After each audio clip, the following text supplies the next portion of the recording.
The most dangerous physique isn't built in a gym. Picture a 60-year-old bricklayer. Weathered hands, no six-pack, no pre-workout, no gym bag. He picks up one end of a fridge and moves it across a room before you've even finished your warm-up set. That image should bother you, because it means everything the fitness industry sold you about what a strong body looks like is probably wrong. Here's what this video is actually about. The most dangerous physique on Earth, the one that works in the real world, survives real situations, and holds up decades longer than anything built under fluorescent lights, was never built in a gym. Most people assume strength is about muscle size. That's the conventional wisdom.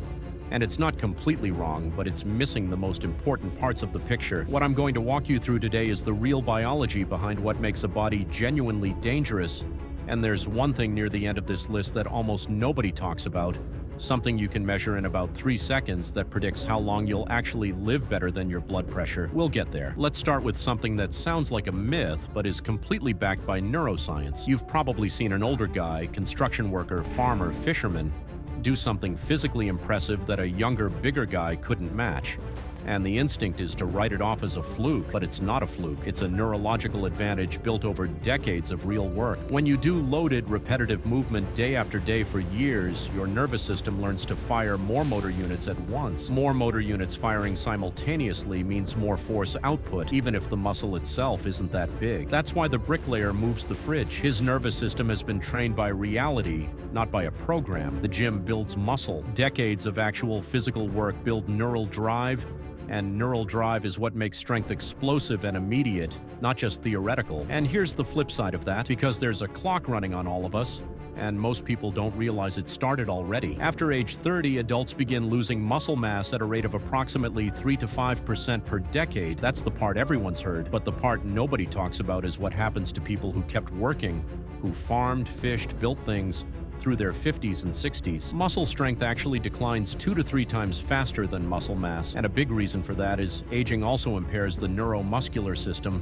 the brain's ability to recruit and coordinate muscle fibers. So the guy who never stopped doing physical work didn't just preserve muscle, he kept his nervous system trained. The dangerous physique at 60 wasn't built at 25 and preserved in a jar. It was maintained every single day in between. That's a completely different philosophy than the gym model, which treats training as a separate event you go do and then come home from. Now, here's something that might change how you think about what fit even means. When people imagine a physical confrontation, a real one, not a sport, they picture the biggest guy winning, but that's not how it actually plays out. In a real-world situation, the limiting factor isn't how much you can bench, it's cardiac output. It's whether your heart and lungs can keep delivering oxygen when your adrenaline is spiking, your breathing is ragged, and the situation has been going on for more than 90 seconds. The heart is the only muscle in your body that never fatigues the way your skeletal muscle does. It beats roughly 2.5 billion times by age 70 and just keeps going. A gym physique builds muscle. A dangerous physique builds a cardiovascular engine that doesn't quit when things get ugly. And the way you build that engine is sustained aerobic work,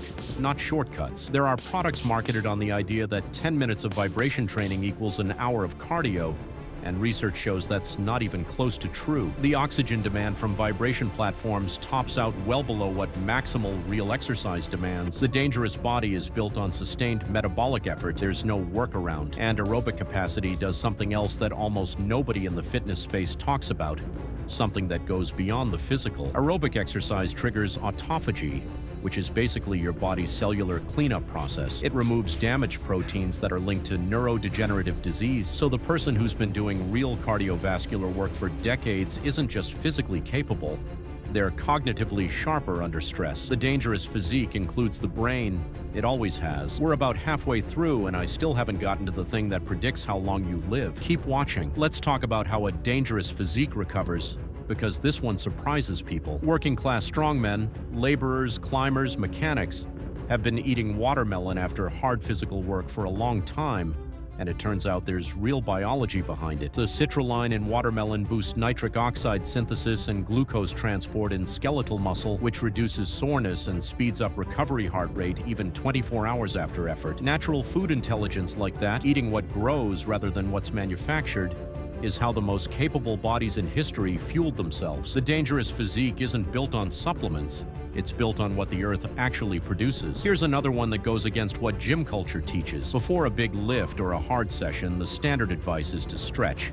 Static stretching before maximal effort has actually been shown to reduce peak muscle force output. Laborers, fighters, people in physically demanding professions, they don't stretch before work. They warm up by moving. They prime the body through dynamic motion, not elongated muscle fibers. The body built for sudden action relies on readiness through movement, not a yoga routine on a mat. And then there's the simplest thing on this list that almost nobody counts as training. Inactive people lose the most muscle, and the clock on that starts at 30. But here's what that really means in practice. A body that's constantly in low-grade motion, standing, carrying, walking, lifting throughout the day, accumulates thousands of hours of physical stimulus that the person who sits at a desk for 8 hours and trains for 1 hour simply never matches. Standing burns nearly double what sitting burns per hour. That gap, compounded across years, is a completely different body. The non-gym physique is a cumulative product of how someone lives, not how they perform during a dedicated training window. Okay,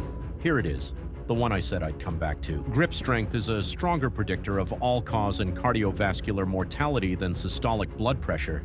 Not slightly stronger, stronger. A meta-analysis of 42 studies covering over 3 million participants showed that grip strength is an independent predictor of all-cause mortality. Think about what that actually means. You can squeeze a dynamometer right now and get a more accurate read on your long-term health trajectory than your blood pressure cuff gives you. And why does grip predict lifespan?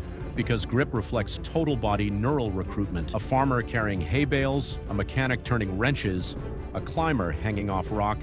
Their grip is the output of a system that has been loaded and challenged consistently for years. A gym physique with soft hands is a costume. A dangerous physique has hands that don't open when things get hard. Your skin replaces itself entirely about every month. Over a lifetime, you wear roughly 1,000 different skins. Calloused, weathered, scarred hands aren't just aesthetic. They're a physical record of what that body has actually done.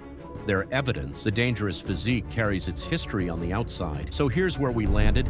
The most dangerous physique isn't the biggest one. It's the one with the nervous system trained by real work, the cardiovascular engine that doesn't quit, the grip that tells the truth about your health, and the daily life that functions as training without ever calling itself that. The bricklayer at the beginning of this video isn't impressive despite not going to the gym. He's impressive because of everything the gym replaced. If this kind of thing, the real biology behind physical capability, is something you want to go deeper on, drop a comment with what surprised you most. The grip strength thing tends to wreck people, and if you want to keep going, the next video picks up exactly where this one leaves off.